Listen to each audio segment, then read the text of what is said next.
Okay, yung money float, okay, lalo na dito sa Pilipinas, yung money float, yun ang pinanggagalingan nitong crime o ng fraud na tinatawag na kitting o check kitting.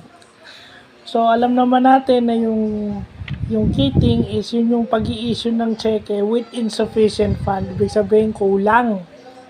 So, bakit kulang? Kasi, maaring yung perang laman ng cheque o yung cash na laman ng cheque money float. Ibig sabihin, yun yung amount of money na 2 beses o 3 beses binilang dahil sa transaction processing delay. So maaring yung kitting is kulang yung fund sa cheque. So ibig sabihin yung pondo ng cheque maaring kulang at yun ang ipinapapatong sa iba pa.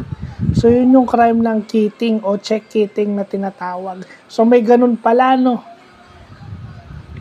Kasi yung check kitting pinagsasamantalahan niya yung money float o yung pera na ibinilang 2 beses binilang o counted twice dahil sa delay ng transaction processing.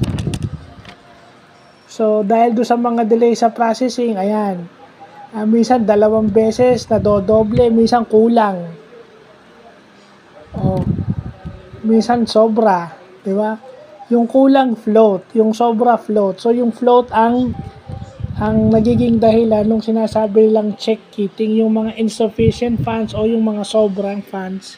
Yan. Kasi yung sobrang funds, yun ang gagamitin nila sa susunod naman.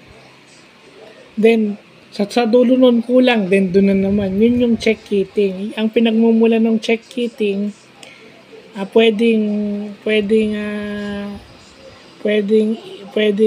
C o Q ang spelling. Pinagmumula niyang check kitting na yan is itong money float. So, mabuti na't alam natin yung money float na yan.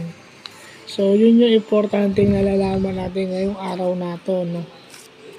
May mga fraud o mga pandaraya o mga kalokohan na nangyayari sa ganyan dahil may mga loophole sa system sa money supply ng mga bangko na napagsasamantalahan o naabuso. Wala naman kasing perpekto lahat naman ang gawa ng tao kasi nabubutasan. So, yun yung importanteng nalalaman natin ngayon. So, yun lang po.